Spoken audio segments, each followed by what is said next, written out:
PPT-nya udah kelihatan kan ya? Aman aman.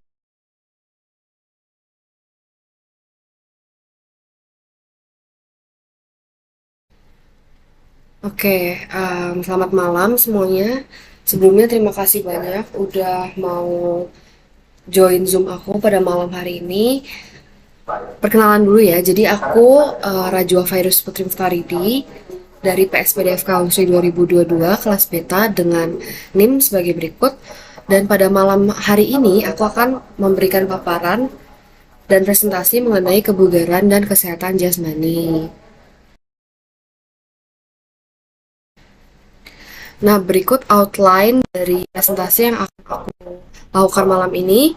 Pertama, aku akan menjelaskan mengenai kebugaran tubuh, yaitu mengenai definisinya. Kemudian, aku akan menjelaskan mengenai faktor yang mempengaruhi kebugaran jasmani. Selanjutnya, aku juga menjelaskan mengenai kenapa sih penting banget melakukan aktivitas fisik. Nah, karena aktivitas fisik ini itu adalah salah satu faktor yang mempengaruhi kebugaran jasmani. Kemudian yang keempat ada pemanfaatan ini aplikasi kesehatan ya, namanya Pacer Health. Dan yang terakhir ada daftar pustaka yang isinya sumber-sumber dari materi aku di presentasi kali ini. Nah, masuk ke kebugaran tubuh, jadi aku ngambil dari dua jurnal dengan dua pengertian. Yang pertama itu menurut I. Ketut Sudiana, kebugaran jasmani diberi arti sebagai berbagai aspek kualitas hidup yang sangat berhubungan dengan keadaan status kesehatan jasmani yang positif. Kebugaran jasmani ini merupakan sari utama atau cikal bakal dari kesegaran secara umum. Jadi, apabila seseorang dalam keadaan segar, salah satu aspek pokok yang nampak adalah keadaan penampilan jasmaninya. Tapi ya, kesegaran itu dia nggak cuma kebugaran tubuh aja gitu yang menjadi aspek utama, ada hal lain. Tapi ketika kita lihat secara kasat mata, yang paling mendominasi itu ya tingkat wellness dari kebugaran tubuhnya dari seseorang itu. Kemudian yang kedua itu ada menurut Nala tahun 2018, jadi kebugaran jasmani adalah kemampuan tubuh untuk melakukan tugas dan pekerjaan sehari-hari dengan giat tanpa mengalami kelelahan yang berarti. Maksudnya kelelahan berarti itu maksud tuh gini, ketika seseorang setelah melakukan suatu aktivitas, itu kan berarti menguras energi gitu ya. Nah, kalau seseorang tersebut itu langsung lelah dan tidak dapat melakukan sesuatu lagi, kayak misalkan habis nyapu terus ternyata nggak bisa nyapu lagi, bisa cuma tiduran. Nah itu tuh maksudnya kelelahan yang berarti. Jadi setelah melakukan suatu aktivitas itu nggak ada energi yang tersisa, nggak ada uh, dorongan lagi untuk melakukan kegiatan selanjutnya. Ada lanjutannya lagi, serta dengan cadangan energi yang tersisa, ia masih mampu menikmati waktu luang dan menghadapi hal-hal darurat yang tidak terduga sebelumnya. Jadi simpelnya tuh, ya kalau kita melakukan sesuatu dengan mudah, kita memiliki kebolehan untuk melakukan sesuatu tanpa nanti akhirnya kita akan kelelahan sampai badan sakit atau sampai badannya nggak bisa gerak gitu, maksudnya kayak gitu. Oke, selanjutnya adalah faktor yang mempengaruhi. Sebenarnya faktornya itu ada banyak ya, nggak cuma aku ngambil 5, tapi menurut aku tuh 5 poin ini tuh yang paling apa ya, mewakili lah, yang basis dari faktor-faktor lainnya. Yang pertama ada umur, ada jenis kelamin, ada genetik, ada ras, dan aktivitas fisik. Yang umur, jadi semakin tua seseorang itu dia semakin melemah ya secara gross anatomi maupun histologinya, otomatis ketika semuanya itu um, decrease fungsinya, jadi fungsi tubuhnya pun juga akan menurun juga gitu. Nah, penurunan fungsi inilah yang juga jadi salah satu faktor penurunan kebugaran jasmani. Kemudian yang kedua ada jenis kelamin. Ini mungkin signifikan sekali ya perbedaannya, kayak kalau kita lihat dari postur tubuhnya aja antara laki-laki dan perempuan itu udah beda, mulai dari apa, lebar bahunya, lebar pinggangnya itu udah beda banget gitu kan. Apalagi yang paling ini nggak terlalu signifikan sih, tapi dari penelitian ya menunjukkan kalau misalkan laki-laki itu memiliki jumlah otot massa itu salah, maksudnya massa otot rangka gitu ya, itu sebanyak 40%. Kalau misalkan di wanita itu hanya 32%, jadi lumayan jauh bedanya. Nah, perbedaan massa otot rangka ini juga berakibat pada perbedaan kekuatan yang diberikan oleh individu tersebut gitu. Kemudian yang ketiga ada genetik. Genetik itu karena dia yang ini ya, kayak promotor untuk semua fungsi, untuk semua organ gitu, untuk organisme. Jadi apabila ada perbedaan di genetik, otomatis dia fungsinya pun akan berbeda juga. Maksudnya berbeda tuh bukan berarti yang satu jelek yang satu bagus gitu ya, tapi pasti ada perbedaan di antara individu yang satu dengan individu yang lain gitu. Jadi kekuatan dari tubuh seseorang itu juga ya, berpengaruh dari genetiknya gitu. Kemudian yang keempat ada ras. Ras ini tergantung ini ya, tempat mereka tinggal ya. Kayak misalkan di Indonesia ini mata pencaharian utamanya itu kan agraris. Jadi kebanyakan itu menjadi petani, berkebun, mereka kan menyangkul, menanam padi gitu. Jadi secara tidak langsung ototnya pun juga terbentuk untuk melakukan hal-hal tersebut. Beda lagi misalkan kalau kita bandingkan dengan orang-orang yang western, orang-orang western yang emang mata pencahariannya itu kantoran, mereka mungkin ya ini ya nge-gym ya, mereka muscle building tapi komposisinya atau kadarnya itu beda dengan orang-orang Indonesia yang bekerjanya ya mencangkul, membajak sawah segala macamnya itu. Dan yang terakhir ada aktivitas fisik.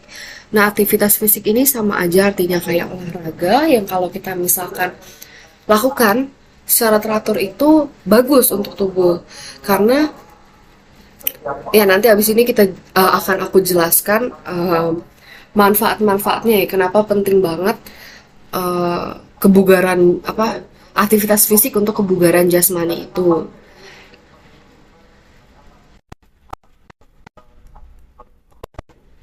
Nah, ini aku ambil beberapa.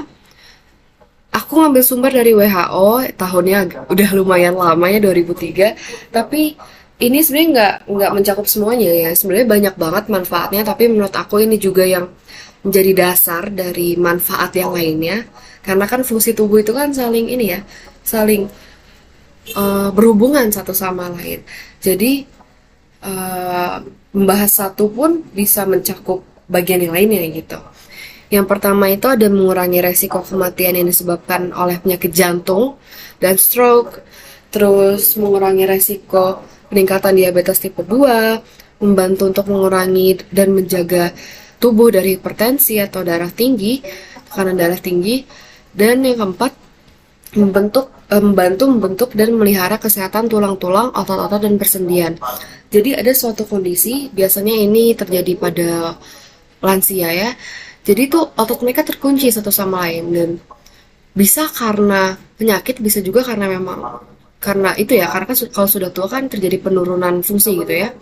Jadi mereka tidak banyak menggerakkan otot-ototnya dan akhirnya terkunci satu sama lain ototnya dan ligamen-ligamennya itu alhasil susah untuk digerakkan kembali gitu. Kemudian ada mengurangi resiko peningkatan sakit punggung. Ini juga sama ya, kalau secara teratur dilatih, ya kan tulisannya kan secara umum aktivitas jasmani yang teratur dilakukan. Jadi kalau misalkan teratur dilatih terus, teratur dilakukan terus, itu juga bisa mengurangi resiko peningkatan sakit punggung. Dan kemudian ada meningkatkan psikis yang baik dan mengurangi stres. Yang terakhir ada membantu mengontrol berat badan.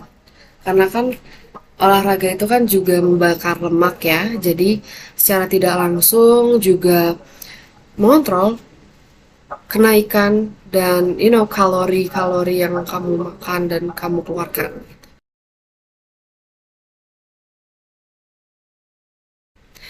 Kemudian ada pemanfaatan aplikasi Pacer Health. Nah, jadi Pacer Health ini itu aplikasi yang berbasis pedometer. Jadi sebelumnya pedometer itu adalah ini barang, semacam alat yang dipakai di pinggang ya, dan itu bukan fungsinya, itu cara penggunaannya itu kita berjalan aja dan nanti si pedometernya ini akan mencatat berapa langkah yang kita lakukan gitu. Nah, bagaimana cara si pedometer ini mencatat jumlah langkah pemakainya? Udah disebutkan di sini kalau misalkan cara pedometer mendeteksi langkah kaki yaitu ketika tubuh akan miringkan posisinya ke satu sisi dan mengayunkan kaki ke arah depan. Nah, jadi kalau kita berjalan kan tubuh kita itu saling berkoordinasi ya untuk melancarkan gerakan berjalan itu. Nggak mungkin dia berjalan kayak torsonya itu diem aja gitu. Pasti dia juga lenggak-lenggok gitu kan, mengikuti gerakan kakinya, gerakan kaki dan pinggang. Jadi perubahan kemiringan itulah yang dihitung sama si pedometer ini. Dan penghitungannya itu misalkan pinggul kanan naik gitu kan, atau enggak kaki kanan maju. Nah itu kehitungnya satu langkah. Kalau misalkan kaki kanan maju, kemudian kaki kiri maju bergantian itu dua langkah dan seterusnya. Jadi kayak gitu. Nah, bagaimana dengan Pacer Health? Nah, Pacer Health ini itu aplikasi penghitung langkah yang lebih banyak digunakan karena dia lebih mudah ya, karena dia lebih praktis, bisa diunduh di smartphone yang kita punya. Siapa sih yang nggak punya smartphone gitu kan? Tapi perbedaannya karena dia Android ya, nggak mungkin kita taruh dia di pinggang gitu sambil jalan. Sebenarnya bisa aja, tapi itu malah lebih ribet lagi, lebih susah lagi. Jadi perbedaannya itu kalau aplikasi penghitung langkah di apa ya, di yang software gitu, aplikasi software gitu, dia menggunakan sinyal GPS untuk melakukan perhitungan langkahnya. Jadi tidak lagi menggunakan itu lenggak-lenggok ketika kita berjalan gitu ya. Udah beda dia. Oke. Okay. Selanjutnya ada daftar pustaka. Ya. Aku ngambil dari 3 sumber ini. Cukup akurat sumbernya.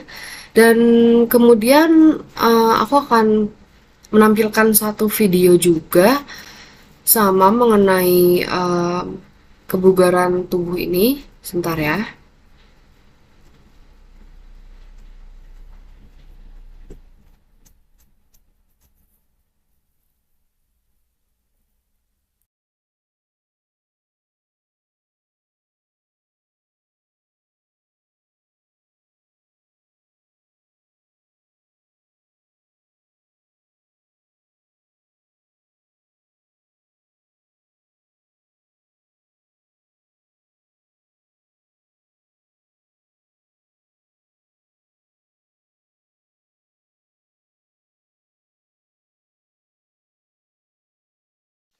Kelihatan.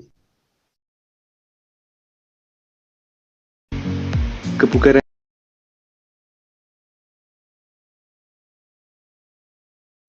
Enggak dari gue. jasmani sangat erat kaitannya dengan aktivitas fisik. Oh. Kebugaran jasmani sering disebut dengan kesegaran jasmani, yaitu kemampuan seseorang untuk melaksanakan aktivitas sehari-hari tanpa mengalami kelelahan yang berarti, dan dengan sisa tenaga yang dimiliki masih dapat menikmati waktu luang.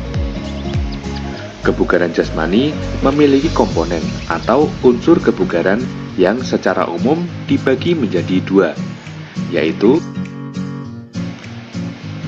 komponen kebugaran yang berkaitan dengan kesehatan, antara lain kekuatan, kelenturan, daya tahan otot, dan daya tahan aerobik.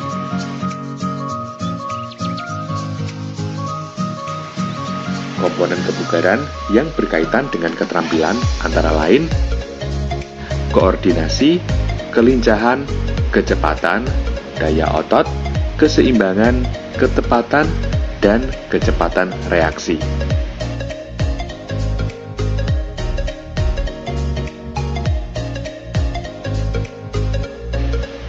Komponen-komponen kebugaran tersebut adalah penentu derajat kondisi setiap individu. Seseorang dikatakan bugar apabila mampu melaksanakan kegiatan sehari-hari dengan optimal, tanpa ada rasa lelah yang berlebihan. Aktivitas fisik yang dilakukan secara terstruktur sering disebut latihan kondisi fisik.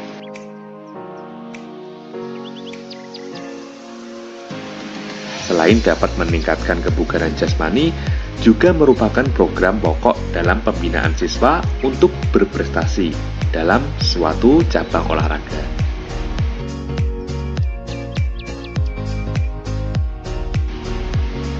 Berikut ini adalah manfaat latihan kondisi fisik. Yang pertama adalah mencegah penyakit jantung, mencegah diabetes atau penyakit gula, mencegah obesitas atau kegemukan, dapat menurunkan tekanan darah tinggi, menurunkan resiko penyakit kanker, dan membentuk postur tubuh menjadi lebih baik. Demikian sedikit materi tentang kebugaran jasmani. Pada video Nah, ditampilkannya video tadi itu juga sebagai penutup untuk presentasi aku pada malam hari ini ya. Sebelumnya terima kasih banyak untuk teman-teman sekalian udah mau mengikuti Zoom aku dan memperhatikan aku menjelaskan. Kurang lebihnya mohon maaf. Wassalamualaikum warahmatullahi wabarakatuh.